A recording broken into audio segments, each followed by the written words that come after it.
আসসালামু আলাইকুম এভরিওয়ান, কেমন আছেন সবাই? আশা করছি সবাই অনেক ভালো আছেন। আলহামদুলিল্লাহ আমরাও ভালো আছি। রত্নার সুইট হোমে আপনাদেরকে স্বাগত জানাচ্ছি নতুন আরেকটি ভিডিও দেখার জন্য। গতকালকে রাত্রে প্রচণ্ড ঝড় হয়েছে। আমার জীবনে আমি মনে হয় এই প্রথম এরকম ঝড়, বাতাস, বিদ্যুৎ চমকানো দেখলাম।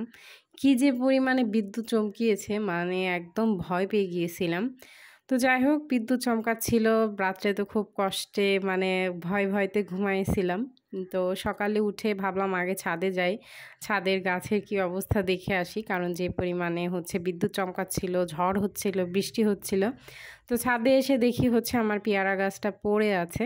তো পেয়ারা গাছটা আসলে একটু বাতাস হলেই পড়ে যায়। এটা রঙের যে বালতির মধ্যে গাছটা রেখেছি, এই কারণে হয়তোবা অনেকে আমাকে বলেছে এখান থেকে চেঞ্জ করে দিতে, কিন্তু আসলে হয়ে ওঠে না। তো দেখি এবার চেঞ্জ করবো এই পেয়ারা গাছটা। তো যাই হোক, আমি যে দিকে আসার মানে ছাদে আসার পরে দেখি ছাদে যে বাঁশটার সঙ্গে দড়ি বাঁধা ছিল আমাদের কাপড় টানার জন্য, সেই বাঁশটা ভেঙে গিয়েছে। তো এখন কি করা, এটা আবার ঠিকঠাক করতে হবে। তো আমি তো একা পারবো না, আপনাদের ভাই না হলে একা একা আসলে এটা ঠিক করা যাবে না। তো আমি আপাতত পেয়ারা গাছটা ঠিক করে নিচে যাব, তারপরে ওকে আপনাদের ভাইয়ের সাথে করে ছাদে এসে ওটা ঠিক করব।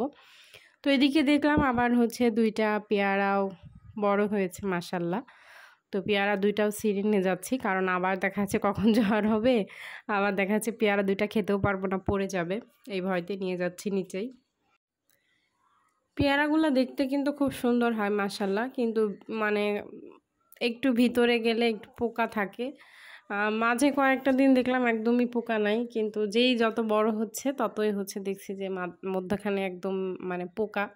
তো কি আর করা বলেন। আর এদিকে দেখলাম যে ড্রাগন গাছে আবারও একটা ফুল এসেছে, কড়ি এসেছে আলহামদুলিল্লাহ। আল্লাহ যদি সহায় থাকে, রহমত করে, তাহলে আবারও আরেকটা ড্রাগন খেতে পারবে আমার বাচ্চারা। তো তারপরে তো ছাদ বাগান থেকে দুইটা ভেন্ডি তুললাম, আর এই তো পেয়ারা আজকের ছাদ বাগানের সবজি আর কি। বেশ কয়েকটা দিন ধরে আমি আসলে একটু ডায়েটের মধ্যে আছি, কারণ ওজনটা একটু বেড়ে গিয়েছে। তো ভাবলাম একটু চিকন হওয়া যাক, বেশি তো মোটা হয়ে গিয়েছে। তো এদিকে আমি সকাল রাত্রে আপনার চিয়া সিড ভিজিয়ে রেখেছিলাম, তো ওটার মধ্যে এখন 2 চামচ আপনার কি বলে টক দই দিয়ে তারপর এটা একটু খাবো।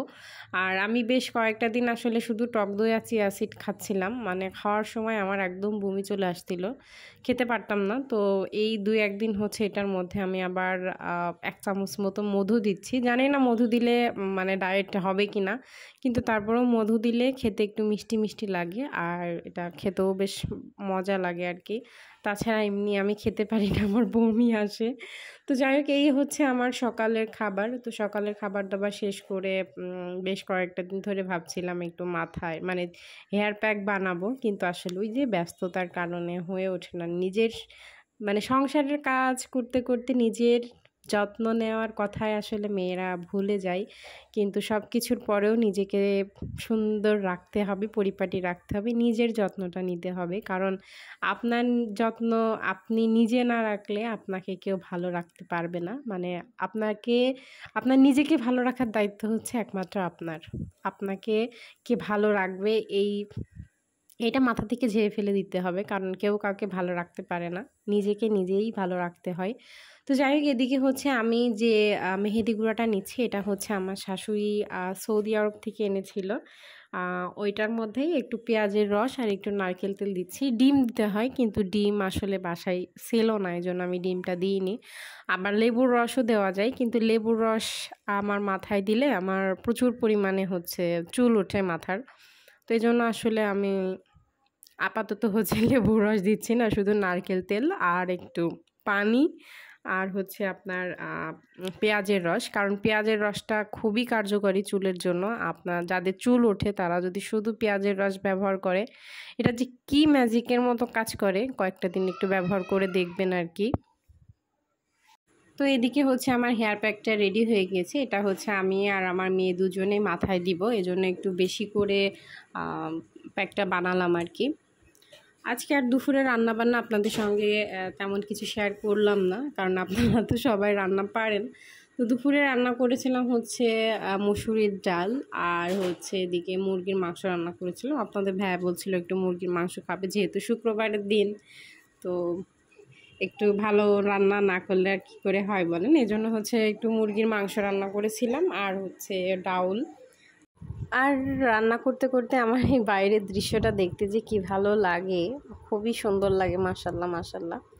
তো তারপরে হচ্ছে এদিকে ওই যে গতদিন দেখিয়েছিলাম যে একটা মানি প্ল্যান্ট গাছ অনেক বড় হয়েছিল, তো ওইটা থেকেই আসলে কেটে কুটে এদিক সেদিকে একটু লাগাচ্ছিলাম। আমার আবার গাছের প্রতি খুব নেশা, আমার মনে হয় বাসার মধ্যে সব জায়গায় গাছ থাকবে। তো যাই হোক, এদিকে হচ্ছে আমি ওই গাছটা থেকে ছোট ছোট করে কেটে কয়েকটা পাত্রে রেখে দিচ্ছিলাম, যেটা আমি রান্নাঘরে রাখবো।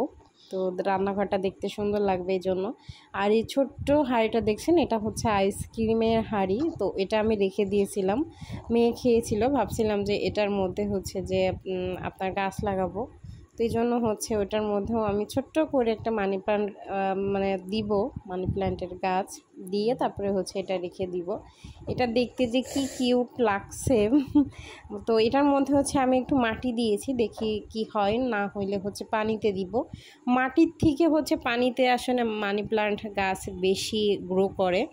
তো দেখি আগে কি হয়, না হইলে হচ্ছে আবারও পানিতে দিয়ে দিব। তো চলেন এটা রাখি, এটা যে কি সুন্দর লাগছিল, মাশাল্লাহ মাশাল্লাহ। চলেন একটু রান্নাঘরে লাইটটা দিই, দিয়ে তারপর এটা দেখি কি সুন্দর যে লাগছে। তো যাই হোক, আজকের মতো আপনাদের কাছ থেকে এখানেই বিদায় নিয়ে নিব। ভিডিওটা ভালো লাগলে অবশ্যই লাইক কমেন্ট করতে ভুলবেন না। আর আজকের মতো এখানেই বিদায় নিচ্ছি। সবাই খুব ভালো থাকবেন, সুস্থ থাকবেন। আল্লাহ হাফেজ।